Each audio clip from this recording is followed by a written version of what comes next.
أعوذ بالله من الشيطان الرجيم. بسم الله الرحمن الرحيم. سل بني إسرائيل كم آتيناهم من آية بينة ومن يبدل نعمة الله من بعد ما جاءته فإن الله شديد العقاب. زين للذين كفروا الحياة الدنيا ويسخرون من الذين آمنوا والذين اتقوا فوقهم يوم القيامة والله يرزق من يشاء بغير حساب. كان الناس أمة واحدة فبعث الله النبيين مبشرين ومنذرين وأنزل معهم الكتاب بالحق ليحكم بين الناس فيما اختلفوا فيه وما اختلف فيه إلا الذين أوتوه من بعد ما جاءتهم البينات بغيا بينهم فهدى الله الذين آمنوا لما اختلفوا فيه من الحق بإذنه والله يهدي من يشاء إلى صراط مستقيم. أم حسبتم أن تدخلوا الجنة ولما يأتكم مثل الذين خلوا من قبلكم مستهم البأساء والضراء وزلزلوا حتى يقول الرسول والذين آمنوا معه متى نصر الله ألا إن نصر الله قريب. يسألونك ماذا ينفقون قل ما أنفقتم من خير فللوالدين والأقربين واليتامى والمساكين وابن السبيل وما تفعلوا من خير فإن الله به عليم.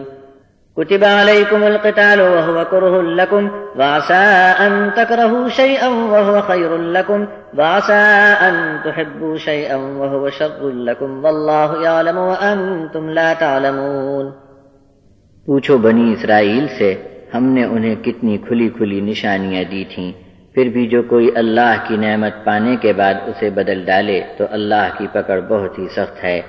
منکر لوگ دنیا کی نعمت دیکھ کر دنیا کی زندگی پر ریچھ مرے ہیں اور ایمان والوں کی ہنسی اڑاتے ہیں، حالانکہ پرہیزگار لوگ قیامت کے دن منکروں پر خوب اونچا درجہ پا چکے ہوں گے، تب یہ جان لیں گے کہ کسی کو بھی بے حساب رزق صرف اللہ کے چاہنے پر ہی مل سکتا ہے۔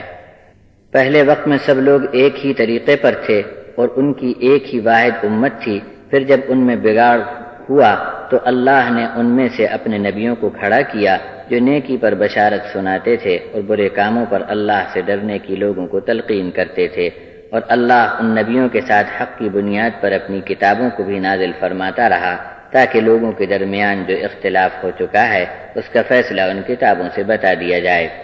لیکن جن لوگوں کو کتابیں دی گئی تھیں انہوں نے خود ہی اس میں جھگڑا ڈال دیا اور اس وقت اختلاف کیا جبکہ ان کے پاس اللہ کی کتاب میں روشن دلیل سے ہر چیز صاف صاف اور واضح ہو چکی تھی، اور انہوں نے آپس کی ضد اور اختلاف کو چلائے رکھنے کے لیے یہ حرکت کی تھی۔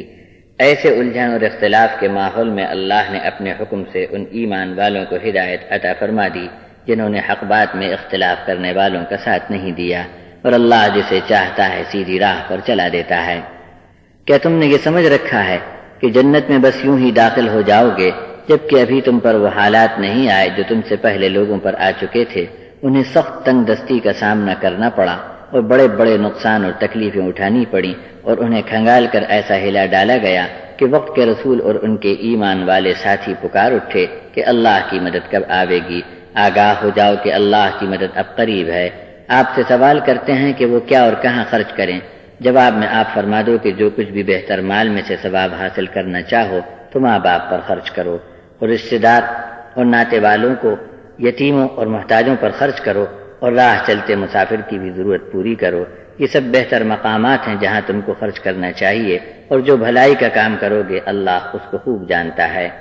منکروں کے مقابلے میں جنگ کرنے کا اب تمہیں حکم دیا جا رہا ہے، جبکہ یہ حکم تم کو کچھ ناگوار معلوم ہوتا ہے، مگر بہت ممکن ہے کہ جو چیز تم کو ناگوار ہو اسی میں تمہارا بھلا ہو، اور یہ بھی ممکن ہے کہ جو چیز تم کو اچھی لگتی ہو اس میں تمہارا نقصان بھی ہو سکتا ہے۔ انجام کا علم اللہ کو ہے، تم کو نہیں۔